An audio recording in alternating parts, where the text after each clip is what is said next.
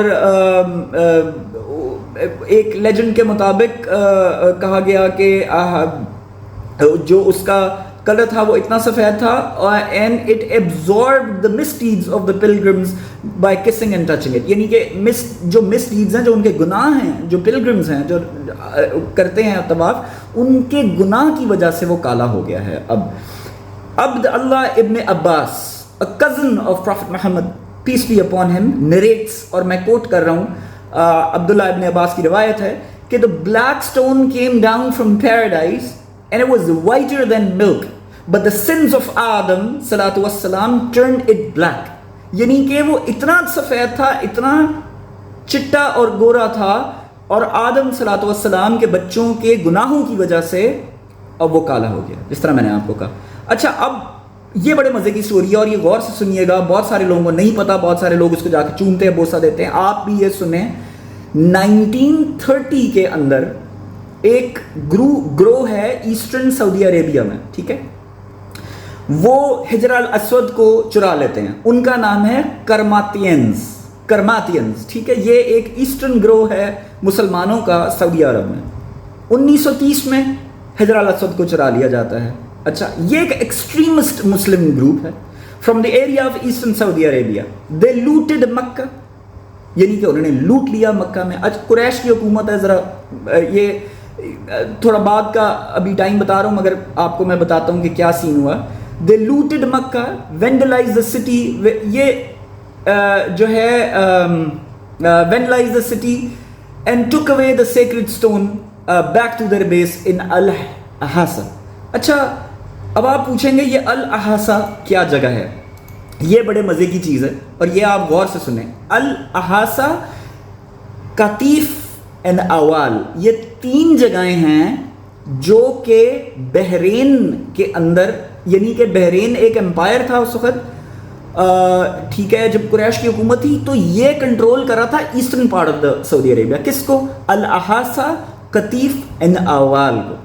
تو یہ جو بندہ ہے، یہ صاحب ہیں، جو صاحب تو خیر نہیں ہے، ابو طاہر کرماتی، اس بندے کا نام ہے جس نے چرایا حجر الاسود کو، اور یہ لے جاتا ہے الاحاسا میں، ٹھیک ہے، اپنی بیس پہ.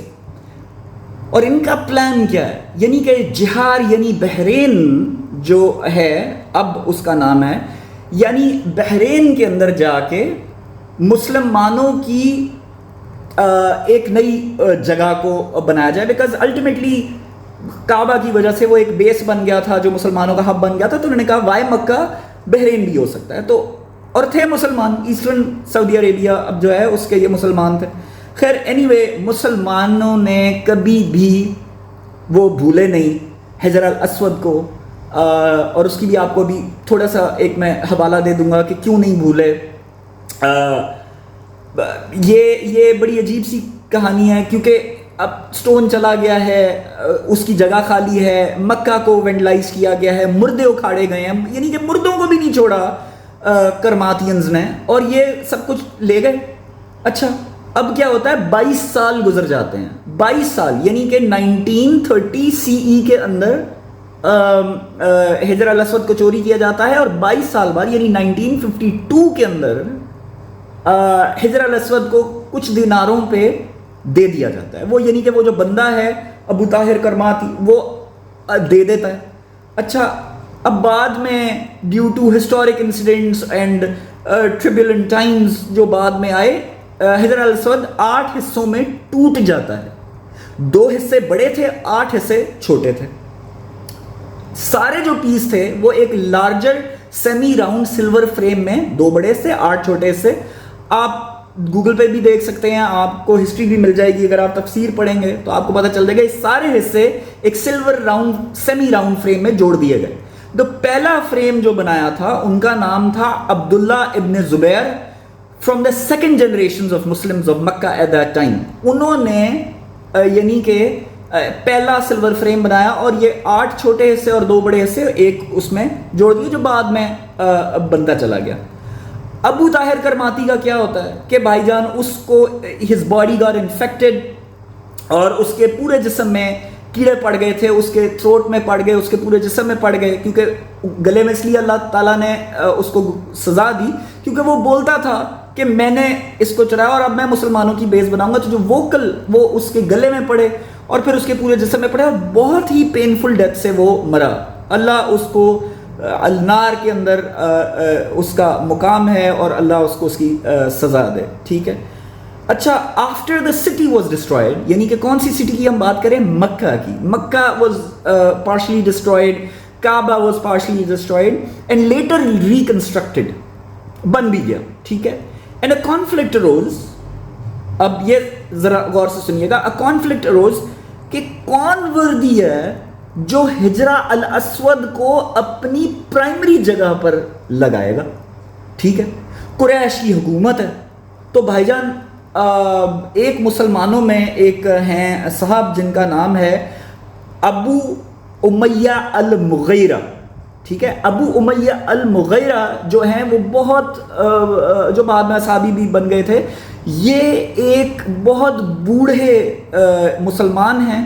انہوں نے قریش کو راضی کر لیا کہ دیکھو ایک ہی جو ہے ہم یہ کرتے ہیں کہ ساری پایس ہیں یہاں پر, قریش کی حکومت ہے, تو جو یہ ناردرن گیٹ سے آیا, اور اس ناردرن گیٹ کا نام ہے بنی شبیہ گیٹ. کعبے کی انٹرنس کے بہت سارے گیٹ ہیں, تو بنی شیبہ گیٹ جو ہے ناردرن گیٹ آف کعبہ, جو اس سے اندر آئے گا وہی ہجرہ الاسود کو پلیس کرے گا اپنی پرمیٹیو جگہ پہ, یعنی کہ جہاں سے وہ ابو طاہر کرماتی اکھاڑ کے گیا. اللہ تعالیٰ کس کو بھیجتا ہے؟ اپنے پیارے نبی محمد صلی اللہ علیہ وسلم کو, اور وہ اس گیٹ سے تشریف لاتے ہیں نبی پاک صلی اللہ علیہ وسلم, اور وہ اپنے ہاتھ مبارک سے حجر الاسود کو پلیس کرتے ہیں. میں نے آپ کو یہ تمام سٹوری اس لیے بتائی ہے because Hajar al Aswad has a very very important significance when it comes to Kaaba. اور حضرت عمر ابن خطاب جو کہ خلیفہ مسلمانوں کے ہیں, انہوں نے ایک جگہ پر کہا, اور میں اس کو کوٹ کر رہا ہوں, اور نے حجر الاسود کو دیکھ کر بولا کہ بے شک تو ایک پتھر ہے, تیرے اندر روح نہیں, تیرے اندر جان نہیں, مگر خدا کی قسم اگر میں نے اپنے نبی کو تجھ کو بوسہ دیتے ہوئے نہ دیکھا ہوتا تو آج میں تجھ کو بوسہ نہ دیتا. تو ہم حجر الاسود کو ٹو آل دا ہیٹرز جو نہیں سمجھتے اس بات کو کہ ہم شاید ایک خانہ کعبہ ایک پتھر ہے یا حجر الاسود ایک پتھر ہے اور ہم پتھر کی طواف کرتے ہیں, توبہ نعوذ باللہ, مگر حقیقت میں حضرت عمر نے اس کو کلیریفائی بعد میں کیا کہ اگر مجھے پتہ ہے کہ تیرے میں روح نہیں ہے, تیرے میں جان نہیں ہے, مگر میں نے اگر اپنے نبی کو نہ دیکھا ہوتا تو آج میں بھی تجھے کس نہ کرتا. ہم اللہ کی خوشنودی حاصل کرنے کے لیے اور اپنے پروفٹ محمد صلی اللہ علیہ وسلم کی خوشنودی حاصل کرنے کے لیے کہ جو فٹ پرنٹس ہمارے نبی نے ہم پہ چھوڑے ہیں وہی ہم کریں, تو بھائی جان ہم اس لیے اس کو بوسہ دیتے ہیں. I hope the information was accurate and Allah has given me the opportunity to give you word by word as I have been narrated from my forefathers, from my ancestors, اور میں نے آپ کو exactly وہ نام اور وہ چیزیں بتائی. اللہ میرے والدین کو اور آپ کے بھی والدین کو جنت الفردوس میں جگہ عطا فرمائے. اور اوکے گائز, فائنلی اسی کے ساتھ ہم آج کا ویلاگ ختم کرتے ہیں. امید ہے آپ کو حجر الاسود کی کہانی پسند آئی ہوگی. اگر ابھی تک آپ لوگوں نے مومن آئی گینگ کو جوائن نہیں کیا تو کر لو پھر, اور یہ بیل نوٹیفیکیشن آئیکن دبانا مت بھولنا so you can be notified whenever my new video pops out. And inshallah see you guys with another vlog on the same channel, same time and same place. Bye bye.